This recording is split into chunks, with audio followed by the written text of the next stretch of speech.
The house was unnervingly quiet, the kind of silence that follows in the wake of devastation. On the kitchen table, a journal lay open, its secrets spilling across its pages. Beside it, an envelope brimmed with damning photographs, each frame unraveling a story of betrayal. Brian had vanished.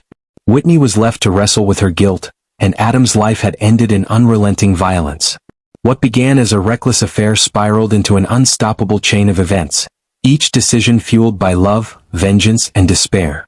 No one involved would escape unscathed. This is a tale of passion turned poisonous, where the boundaries between devotion and destruction blur beyond repair. Before we delve deeper into this tangled story, let me know where you're tuning in from in the comments below. If gripping tales like this one captivate you, don't forget to subscribe and hit the notification bell to stay ahead of what's coming next. The usual comfort Ryan Hayes found in the stillness of his home now felt ominous as he stepped inside. He dropped his bag by the door, Whitney's sharp refusal to let him accompany her to Cincinnati replaying in his mind. She had insisted on going alone, brushing off his concerns with a feigned cheerfulness that felt off. Moving through the house, he couldn't shake the unease creeping over him. Whitney's usual meticulousness had taken on a strained, almost performative edge in recent months. She had been overly kind, suspiciously accommodating, yet emotionally distant. He glanced at the untouched answering machine. Why hasn't she called? He muttered, frowning. It wasn't like Whitney to neglect something as basic as letting him know she'd arrived safely. Ryan sat at the kitchen table nursing a cold beer, the oppressive silence pressing in on him. His thoughts drifted to the past few months. Whitney's once enthusiastic chatter about her students had dwindled into vague updates. Her responses about her teaching assistant, Adam, were terse, almost dismissive. She had stopped mentioning him entirely by Thanksgiving. Am I imagining this? Am I being paranoid? Ryan murmured, running a hand through his hair. He wanted to trust her. He had always trusted her. But the inconsistencies gnawed at him, their weight too heavy to ignore. Seeking distraction, Ryan headed to their bedroom to tidy up. Folding a stray shirt, his eyes fell on Whitney's small red leather journal perched on the dresser. He frowned. She never left it out like this. The journal was her sanctuary, guarded fiercely, almost sacred. Leave it, his conscience urged, but his hand hovered over the book. Curiosity burned. The temptation to uncover what was hiding behind her guarded demeanor was overwhelming. He hesitated, his fingers brushing the brass lock. Just a peek, he murmured to himself, rationalizing the decision. Minutes later, the journal sat under the harsh kitchen light. Ryan stared at the lock, his unease mounting. Memories of Whitney's laughter, her warmth, their shared intimacy flashed through his mind. Breaking this boundary felt wrong, yet the doubts swirling in his mind demanded resolution. The brass lock gave way with a soft click, its simplicity mocking him. The first few pages were innocuous musings about her classes, her aspirations, and their shared life. But as he turned the pages, her tone shifted. A name appeared. Adam. September 8th. My new assistant Adam Torres has a way about him. He's charming, eager, and confident. He reminds me of someone famous, though I can't place who. The students adore him, and I can see why. Ryan's jaw tightened. He flipped ahead. September 30th. Today, Adam smiled at me in a way that felt different. It was flattering, and I hate to admit it, but for a fleeting moment, I wondered what he was thinking. It's ridiculous. I love Brian. He's my everything. Ryan's heart sank. The words stabbed into him, sharp and unrelenting. He kept reading, each entry sharper than the last. October 16th. Adam kissed me today. I didn't stop him right away. I don't know why. I feel ashamed, but part of me didn't hate it. What's wrong with me? Ryan slammed the journal shut, his breath ragged. The betrayal was raw, visceral. He paced the room, his thoughts unraveling.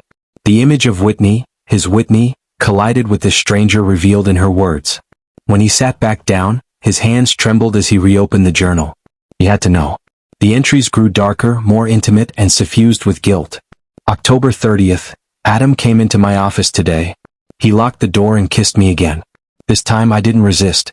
I didn't stop him. I told myself it was a mistake, but I didn't feel guilty, not at first. By the time he reached the final entries, Ryan felt hollow. January 3rd. Tomorrow I leave for Cincinnati. 3 nights with Adam. I told myself this would be the end, but I don't know if I believe it anymore. I love Brian, I do. But Adam, he's like a drug I can't quit. I have to stop this before I destroy everything. The words blurred as tears welled in Ryan's eyes. The woman he had built a life with, the woman he thought he knew, had shattered his trust in a way he couldn't reconcile. He closed the journal and stared at its red leather cover, its brass lock gleaming like a cruel joke. His chest ached, the weight of betrayal suffocating him. By morning Ryan had made a decision. Whatever it took, he would uncover the full truth. With trembling hands he picked up the phone. "I need proof," he said coldly. "Whatever it takes." Brian Hayes didn't recognize himself anymore. The man staring back at him in the mirror wasn't the same one Whitney had married. The loyal husband, the steady presence in her life. That man had been erased, slowly, word by word, page by page as he pored through her journal. Adam's name was inked on every page, growing bolder with every encounter Whitney described. Her doubts and guilt were clear, but they did nothing to absolve her. Each confession was a fresh wound. How could she let it go this far? The thought burned in Brian's mind as he clenched the journal in his trembling hands. Adam wasn't just a passing mistake. He was a choice Whitney had made over and over. A choice she hid from him. Brian's anger coiled tight, intertwined with self-recrimination. He replayed the last few months in his mind, desperately searching for signs he had missed. Her quiet moments, the distance in her eyes, her vague responses when he asked about her trips to Cincinnati. It all made sense now. "She let this happen," he muttered, his voice tight with restrained fury. His fists clenched. "And him? Adam?" Brian's chest tightened as he imagined the man who had stolen his wife's attention, who had manipulated her affections. He couldn't let this go. He wouldn't. Brian didn't remember dialing the investigator's number, but his voice was steady when the call connected. "I need proof," he said coldly. The proof came sooner than expected. It was worse than Brian had imagined. Photographs landed in his inbox, each one a damning piece of evidence. Whitney and Adam, walking into her hotel room together. The way she smiled at him. Their bodies close, too close. The images told a story he didn't want to believe but could no longer deny. The investigator's voice on the phone confirmed it. Adam and Whitney had spent their nights together. The evidence was undeniable, but it wasn't just the betrayal that shattered him, it was the premeditation. Whitney hadn't stumbled into this. She had planned it, nurtured it. The next morning Brian's movements were mechanical, his thoughts consumed by a singular, cold resolve. He withdrew $220,000 from their accounts, just under the limit requiring Whitney's signature. No one questioned him as he walked out of the bank with the cash.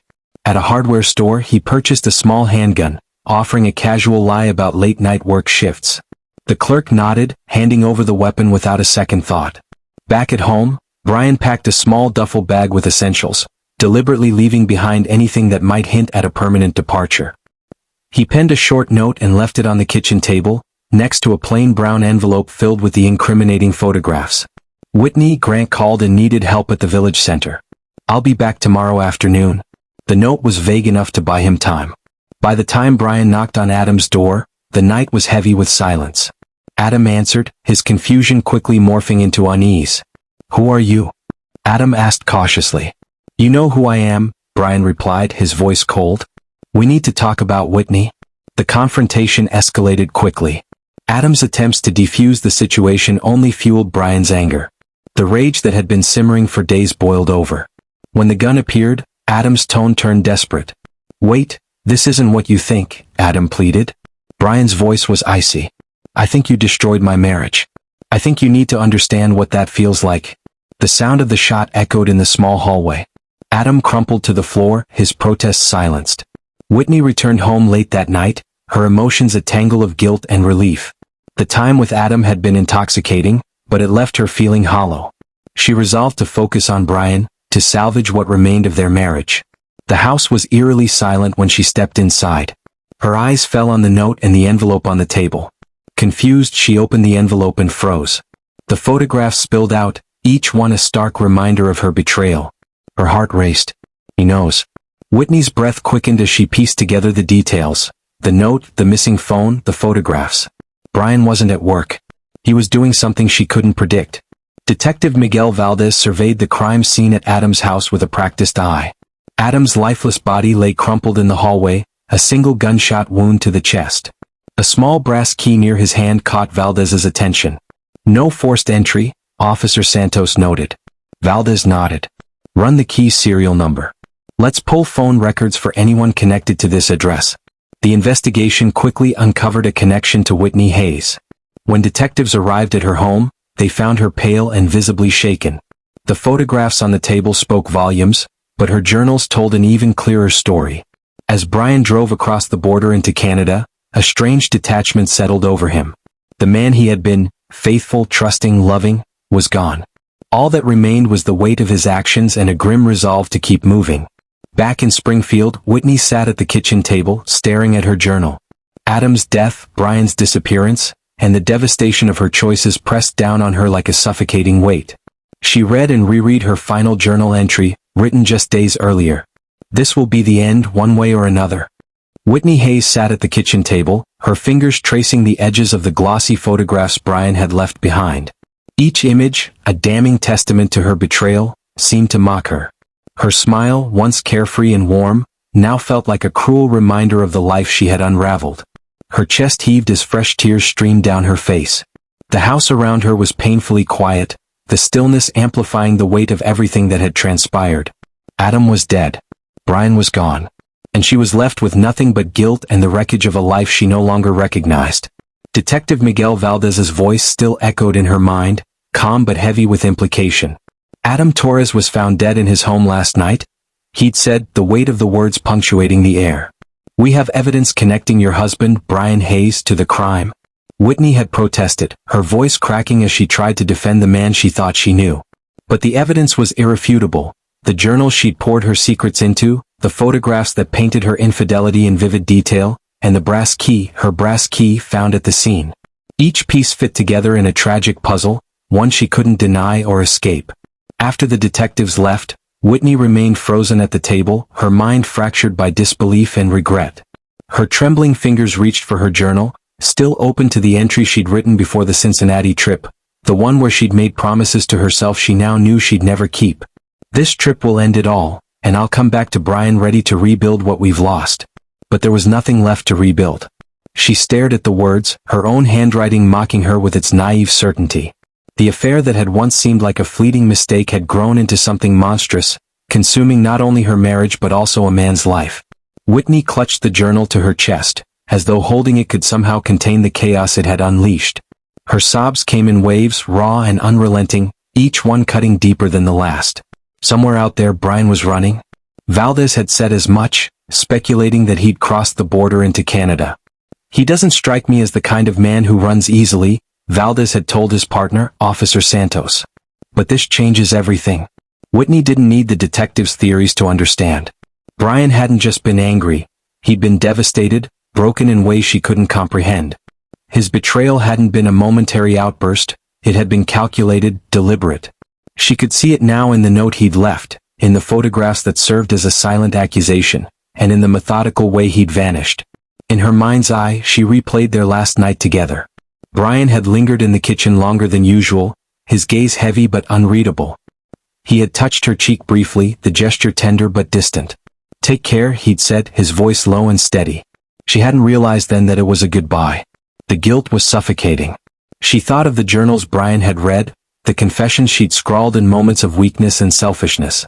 How many nights had he spent poring over them, each word cutting deeper into his trust? Why hadn't she stopped writing?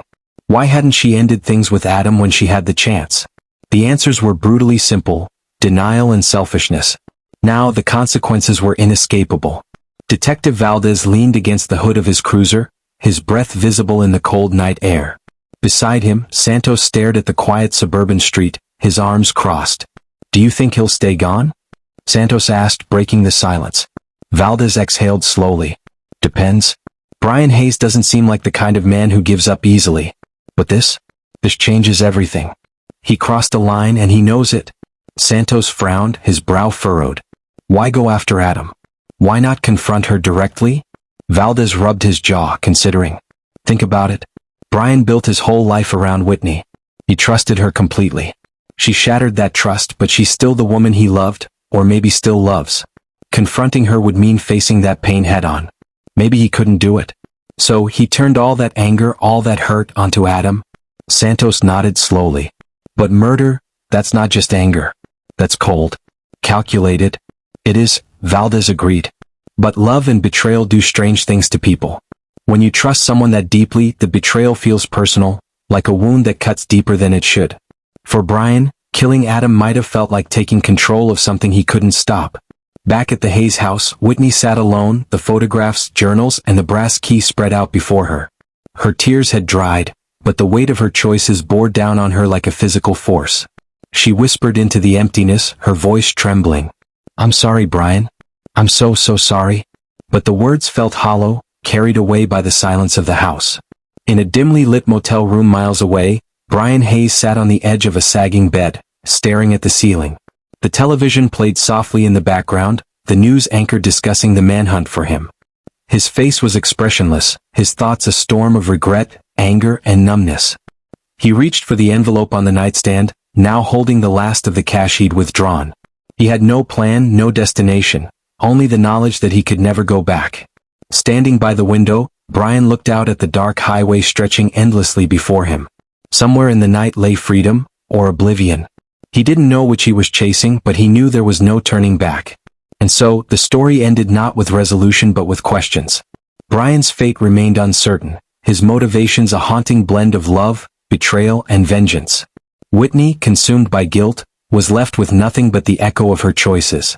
Somewhere, Brian disappeared into the shadows, leaving behind the ashes of a love that had burned too brightly and consumed them both.